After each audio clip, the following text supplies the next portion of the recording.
بسم اللہ الرحمن الرحیم۔ شارع کی طرف سے کسی کو کوئی کام کرنے کا حکم دیا جائے تو پھر اس کام کی قدرت کا پایا جانا یہ لازم اور ضروری ہے۔ اگر ایک انسان کے اندر اس چیز کی قدرت نہیں پائی جاتی تو ایسی صورت کے اندر وہ مکلف نہ رہے گا۔ تو ان چیزوں کو مد نظر رکھتے ہوئے ہم قدرت کی جو شرائط ہیں یا قدرت کی اقسام ہیں تو اس کے اوپر بات کرنا چاہیں گے تاکہ آپ کو یہ اس چیز کا اچھے انداز کے ساتھ علم ہو سکے کہ اللہ تبارک و تعالیٰ کے احکامات کے مکلف کون سے افراد بنیں گے اور کن کے لیے یہ کام کرنا، اللہ کے احکامات پر عمل کرنا لازم اور ضروری ہوگا۔ اب سب سے پہلے تو بات یہ ہے کہ کسی فعل کے وجوب کے لیے مکلف میں قدرت اور استطاعت کی شرط کا پایا جانا ضروری ہے، کیونکہ اللہ تبارک و تعالیٰ کا بھی قرآن مجید کے اندر ارشاد گرامی ہے سورۃ البقرہ میں، لا یکلف اللہ نفسا الا وسعها، اللہ کسی جان پر اس کی قدرت سے بڑھ کر ذمہ داری کا بوجھ نہیں ڈالتا۔ قدرت سے مراد وہ استطاعت ہے جس کے ذریعے مکلف اس چیز کو ادا کرنے پر قادر ہوتا ہے جو اس پر لازم ہوتی ہے، یعنی کہ مکلف اس چیز کو ادا کرنے کی قدرت رکھتا ہو، طاقت رکھتا ہو، ہمت رکھتا ہو، تو جو چیز اس کے اوپر لازم قرار دی جا رہی ہے اسے قدرت کہا جاتا ہے۔ اب قدرت کہتے ہیں کہ دو طرح کی ہوتی ہے۔ قدرت کی بنیادی طور پر اقسام دو بنے گی۔ پہلے نمبر پر قدرت حقیقی ہے۔ قدرت حقیقی سے کون سی ذات مراد ہے؟ جس سے مراد اللہ تعالیٰ کی توفیق و عطا ہے، یہ قدرت حقیقی ہے۔ قدرت حقیقی یہ پہلی ہے کہ اس سے مراد اللہ تعالیٰ کی طرف سے توفیق اور عطا ہے، اور دوسرے نمبر پر اسباب کی سلامتی اور اعضائے جسمانی کی صحت و تندرستی، یعنی کہ اسباب جو ہیں وہ سلامت ہوں، اعضائے جسمانی جن اعضاء کا استعمال آئے گا اس عمل کے لیے ان اعضاء کی سلامتی بھی ہو، صحت بھی ہو، تو یہ دو چیزیں آ گئی بنیادی طور پر۔ اب شارع جب انسان کو کسی فعل کا پابند کرتا ہے تو اس کا انحصار قدرت حقیقی پر نہیں ہوگا۔ اب جس طرح میں نے بتلایا کہ دو اقسام بن رہی ہیں، قدرت حقیقی اور دوسرا اسباب کی سلامتی وغیرہ،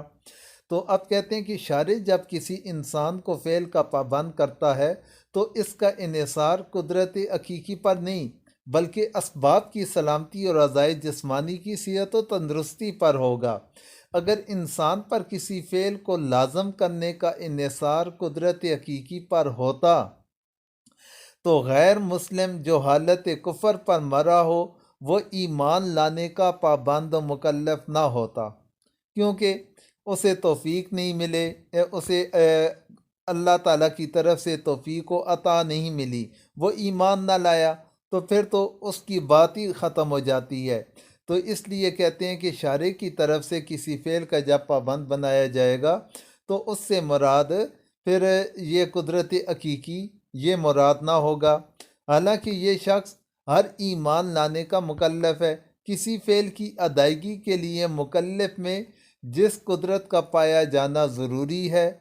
اس سے مراد وہ قدرت ہے جس کے معنی اسباب کا سلامت رہنا اور اعضاء کا صحیح ہونا ہے۔ یعنی مکلف کے لیے کون سی قدرت کا پایا جانا ضروری ہے؟ اس کے لیے ضروری یہ ہے کہ اسباب اس کے سلامت ہوں، اس کے اعضاء ٹھیک ہوں، تو وہ بندہ مکلف بن جائے گا شارع کی طرف سے۔ اب اگر وہ شارع کے احکامات پر عمل کرے گا تو اسے اللہ تعالیٰ کی طرف سے انعامات سے نوازا جائے گا، جنت کا راستہ آسان کر دیا جائے گا۔ اور اگر وہ مکلف بندہ اللہ کے احکامات کی تابعداری نہیں کرتا، نافرمانی کرتا ہے، پھر اس کا نافرمانوں جیسا سلوک یعنی عذاب کے اندر مبتلا کیا جائے گا۔ اب اس کے اوپر انسان وضو پر اس وقت قادر ہوتا ہے جب پانی دستیاب ہو اور جسم کو کوئی ایسا مرض لاحق نہ ہو جو پانی کے استعمال سے بڑھ جائے، یعنی کہ پانی پانی میسر بھی ہو، پانی اس کے پاس بھی ہو،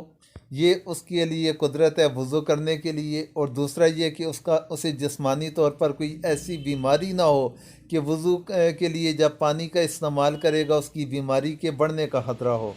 نماز کی ادا کے لیے قدرت یہ ہے کہ آدمی تندرست ہو، قیام نہ کر سکے تو بیٹھ کر نماز پڑھنے کی قدرت رکھتا ہو، بیٹھ نہ سکے تو اشارے سے نماز پڑھنا فرض ہے۔ زکوٰۃ کی ادائیگی کے لیے قدرت یہ ہے کہ مکلف کم از کم اتنے مال کا مالک ہو جس پر زکوٰۃ فرض ہوتی ہے، اور اس پر دیگر شرائط بھی پوری ہوتی ہوں۔ روزہ کی قدرت یہ ہے کہ مکلف تندرست اور مقیم ہو، بیمار اور مسافر نہ ہو۔ حج کی قدرت یہ بن جائے گی کہ زاد راہ میسر ہو، مکلف تندرست ہو اور راستہ پرامن ہو۔ تو یہ مکلف کے لیے کیا چیزیں آ گئی، قدرت آ گئی۔ چند مثالیں آپ کے سامنے بیان کی گئی تھی۔ اب اس لحاظ سے مکلف میں پائی جانے والی قدرت کی دو اقسام ہیں کہ مکلف کے اندر جو قدرت پائی جا رہی ہے اس کی دو قسمیں بنے گی، ایک ہے قدرت مطلقہ اور دوسری ہے قدرت کاملہ۔ قدرت مطلقہ وہ کم از کم استطاعت ہے جس کے ذریعے مکلف کسی فعل کی ادائیگی پر قادر ہوتا ہے، یعنی قدرت مطلقہ وہ کم از کم طاقت ہے، وہ کم از کم استطاعت ہے جس کے ذریعے مکلف کسی فعل کی ادائیگی پر قادر ہوتا ہو۔ کسی بھی امر کے وجوب کے لیے مکلف میں قدرت مطلقہ کا پایا جانا ضروری ہے۔ مثلاً عصر کی نماز کے لیے اتنا وقت ملنا شرط ہے جس میں عصر کی 4 رکعات فرض ادا کی جا سکیں۔ اتنا وقت مل گیا جس کے اندر کم از کم 4 رکعات ادا کی جا سکتی ہیں، ہم کہہ دیں گے کہ یہ عصر کی نماز کے لیے مکلف تھا، اس کے اندر اگر اس نے ادا کر لی تو اچھی بات ہے، اگر ادا نہ کر سکا، سورج غروب ہو گیا تو پھر اس کے لیے قضا لازم ہوگی، کیونکہ اس کے اندر قدرت مطلقہ پائی جاتی تھی کہ کم از کم اتنی مقدار پائی جاتی تھی کہ یہ ان فرائض کو ادا کر سکتا تھا۔ اگر سورج غروب ہونے سے قبل آخری وقت میں کوئی بالغ ہو جائے، یا حائضہ عورت حیض سے پاک ہو جائے، یا اسی طرح مجنون بندہ عاقل ہو جائے، یا غیر مسلم مسلمان ہو جائے، تو امام اعظم ابو حنیفہ رحمۃ اللہ علیہ فرماتے ہیں کہ اس پر عصر کی نماز استحساناً لازم ہے، کیونکہ اس کے اندر قدرت مطلقہ پائی جا رہی تھی، اس نے نماز ادا نہ کی تو اس لیے استحساناً اس کے اوپر لازم قرار دیا جائے گا۔ جبکہ امام شافعی رحمۃ اللہ علیہ اور فقہائے احناف میں سے امام ظفر اور جو امام ابو حنیفہ کے شاگرد بھی ہیں، ان کے نزدیک بقیہ آخری وقت میں ان لوگوں کے لیے فرض ادا کرنا ممکن نہ ہو تو ان کی نماز کی ادا لازم نہیں، کیونکہ وہ قدرت مطلقہ نہیں رکھتے تھے۔ تو اب یہ تو تھا قدرت مطلقہ کے حوالے سے احناف کا نقطہ نظر اور شافعی کا نقطہ نظر، کہ احناف کا نقطہ نظر یہ بن گیا کہ استحساناً اس کے لیے نماز کا ادا کرنا کہ اگر کم از کم اتنا وقت میسر آیا کہ وہ 4 رکعت عصر کی نماز ادا کر سکتا تھا، اس نے ادا کر لی تو بیہا، اگر ادا نہ کی تو اس کی قضا لازم ہوگی، کیونکہ امام ابو حنیفہ کے نزدیک کسی فعل کی ادا کے واجب ہونے کے لیے قدرت کے پائے جانے کا احتمال کافی ہے، قدرت کا پایا جانا ضروری نہیں۔ جبکہ شافعی یہ کہتے ہیں، اور ان کے ساتھ امام ظفر کا بھی نظریہ یہ ہے کہ بقیہ جو آخری وقت تھا ان لوگوں کے لیے فرض ادا کرنا ممکن نہ ہو تو نماز کی ادا لازم نہیں، کیونکہ وہ قدرت مطلقہ نہیں رکھتے۔ آگے جاتے ہیں قدرت کاملہ کی طرف۔ یہ وہ استطاعت ہے جس میں مکلف کا فعل کو ادا کرنا آسان ہوتا ہے۔ مطلقہ کے اندر کم از کم گنجائش ہوتی ہے کہ اتنا وقت اسے ملا کہ جس کے اندر وہ یہ کام کر سکتا ہے اگر کرنا چاہے تو، اور قدرت کاملہ کیا ہوگی کہ مکلف کو فعل کو ادا کرنا آسان ہوتا ہے۔ جب تک یہ آسانی رہے واجب بھی باقی رہے گا، جب تک اس کے اندر آسانی رہے گی تو واجب اس کے لیے باقی رہے گا۔ جب آسانی ختم کر دی گئی تو اس صورت کے اندر پھر اس کا وجوب بھی ختم ہو جائے گا۔ اب قدرت کاملہ ختم ہو جائے تو واجب بھی ساقط ہو جاتا ہے۔ مثلاً تمام عبادات مالیہ میں قدرت کاملہ یعنی آسانی کا ہونا شرط ہے۔ جتنی بھی مالی لحاظ سے عبادات ہیں، زکوٰۃ ہے، فطرانہ ہے، وغیرہ وغیرہ، اس کے اندر قدرت کاملہ یعنی آسانی کا ہونا شرط ہے۔ زکوٰۃ اس شخص پر واجب ہے جو 1 سال تک مطلوبہ مقدار میں مال کا مالک رہا ہو۔ زکوٰۃ کا مکلف زکوٰۃ وہ ادا کرنے کا پابند ہے کہ جو 1 سال کم از کم اس کے پاس مطلوبہ مقدار کا مالک رہا ہو۔ سال پورا ہونے کے اوپر، یعنی سال پورا ہو گیا تو سال اگر پورا ہو گیا تو سال پورا ہونے پر اگر پورا مال ضائع اور تباہ ہو جائے تو احناف کے نزدیک زکوٰۃ ساقط ہو جائے گی۔ ایک بندہ تھا، پورا سال اس کے پاس مطلوبہ نصاب کا مالک رہا، سال ادھر سے پورا ہوا تو زکوٰۃ کا ادا کرنا لازم ہو جاتا ہے۔ لیکن اب اس کا سال مکمل ہوا، سال مکمل ہونے پر اس کا مال ضائع یا تباہ ہو گیا تو احناف کہتے ہیں کہ اب یہ مکلف تھا کہ وہ زکوٰۃ ادا کرتا، اس کے اوپر زکوٰۃ کا ادا کرنا واجب بن رہا تھا کہ سال پورا ہو گیا۔ لیکن اب اگر ہم اسے پابند بناتے ہیں کہ تو زکوٰۃ ادا کر،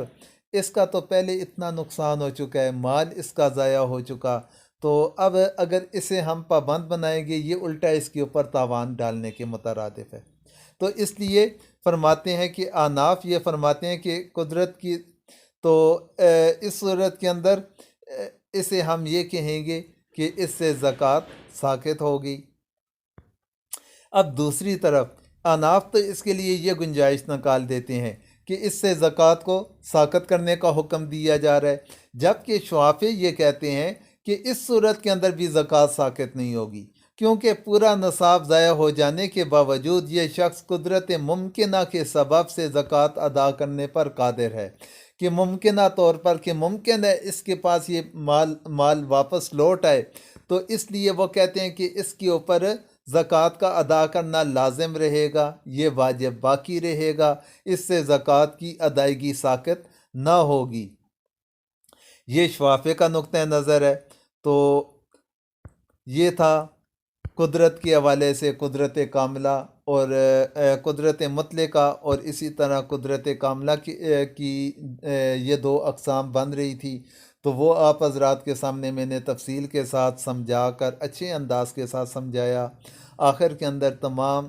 مرد و خواتین سے دعا کی درخواست ہے۔